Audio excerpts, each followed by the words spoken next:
نہ دیکھے اور مرد اجنبی کسی عورت کو نہ دیکھے۔ مولا علی نے جواب سنا، فوراً مسجد میں کہا یا رسول اللہ وہ سوال دوہرا دینا جو آپ نے بھی پوچھا تھا۔ کہا عورت کے سب سے بہتر کیا ہے؟ تو کہا عورت کے سب سے بہتر یہ ہے کہ وہ اجنبی مردوں کو نہ دیکھے، اجنبی مردوں اس کو نہ دیکھے۔ حضور نے مسکرا کے کہا یہ جواب آپ دے رہے ہیں یا کسی اور کا ہے؟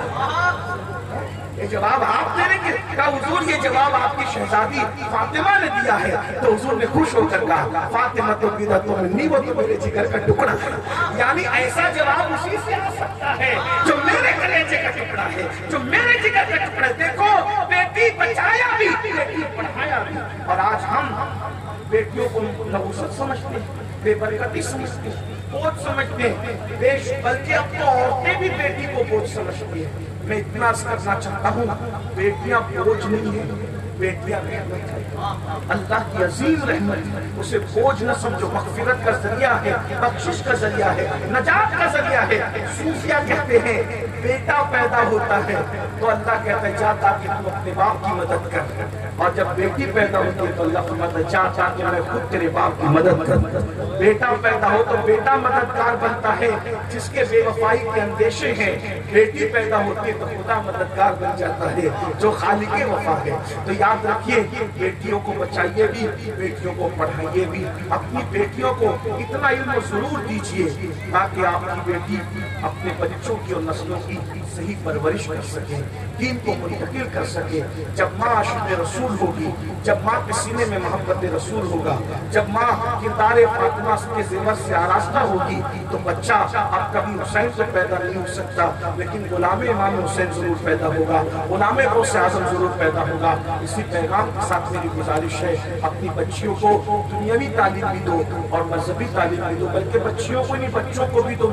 میرا تو مشورہ ہے ہر بیٹا بیٹی کو دنیاوی تعلیم اتنی ہونا چاہیے کہ کم سے کم گریجویٹ ہو، اور مذہبی تعلیم اتنی ہونی چاہیے کہ بچہ پیدا ہو تو کان میں اذان بھی ہم ہی پڑھ سکیں اور باپ مر جائے تو اس کا جنازہ بھی ہم ہی پڑھا سکیں۔ اتنا علم تو ہمارے پاس ہونا چاہیے۔ اور ہم کہتے ہیں کہ اذانیں کبھی یورپ کے کلیساؤں میں اور افریقہ کے کپتے ہوئے صحراؤں میں دشت تو دشت ہے دریا بھی نہ چھوڑے ہم نے، بحر ظلمات میں دوڑا دے گھوڑے ہم نے۔ اب تم افریقہ کے صحراؤں میں اور کلیساؤں میں کیا اذان کرو گے؟ تم تو اپنے بچوں کے کان میں اذان پڑھنے کی صلاحیت نہیں رکھتے تو تم کیا وہاں اذان پڑھو گے؟ میرے بھائیوں خود پڑھو، تعلیم کو عام کرو۔ آج کل لوگ کہتے ہیں مولانا تعلیم مہنگی ہو گئی ہے، بس اتنا کہتا ہوں کیا شکر مہنگی نہیں ہوئی؟ کیا تیل مہنگا نہیں ہوا؟ کیا دال مہنگی نہیں ہوئی؟ کیا موبائل مہنگے نہیں ہوئے؟ کیا جوتے چپل مہنگے نہیں ہوئے؟ کیا ریچارج مہنگا نہیں ہوا؟ سبھی مہنگا ہوا ہے، ساری چیزیں خرید رہے ہو، پھر تعلیم کو مہنگائی کا بہانہ بنا کر کیوں چھوڑ رہے ہو؟ بس میں تو اتنا کہتا ہوں صرف 10 سال مسلمان ہندوستان میں سب طرف سے توجہ ہٹا کر 3 چیزوں پہ محنت کر لے، بس 3 چیزوں پہ۔ دیندار بنو، دیندار۔ کون سے دیندار؟ یہ گوشت مچھلی اور انڈا کھانے اور صرف داڑھی ٹوپی والے دیندار نہیں، جیسا دیندار بنانے حضور آئے تھے صلی اللہ علیہ وسلم ویسا دیندار بنا۔ وہ کون سا دیندار تھا؟ جس کے دل سینہ بے کینہ تھا، جس کے دل میں کسی کے لیے تکبر اور گھمنڈ اور حسد نہیں تھا، جو بولتا تھا وہ سچ بولتا تھا، جو خود بھوکے رہ کے دوسروں کو کھلاتا تھا، کسی کے درد کو اپنا درد سمجھتا تھا۔ آج لوگ تصوف کی بڑی باتیں کرتے ہیں، جانتے صوفی کس کو کہتے ہیں؟ جنید بغدادی کے سامنے کسی نے گائے پہ ڈنڈا مارا، حضرت جنید بغدادی جب وہ پیٹ پکڑ کہتے ہیں آہ، تو مارنے والے نے کہا مارتا گائے کو لگتی تجھے کیوں ہے؟ کہا بیٹا آدمی صوفی اس وقت تک بنتا نہیں جب تک کہ مخلوق پر پڑنے والے ڈنڈے کا اثر وہ اپنے جسم پہ محسوس نہیں کرتا۔ جانور پر پڑنے والے ڈنڈے کا اثر جب تک خود کی پیٹھ پہ محسوس نہ ہو اس وقت تک آدمی صوفی نہیں بنتا۔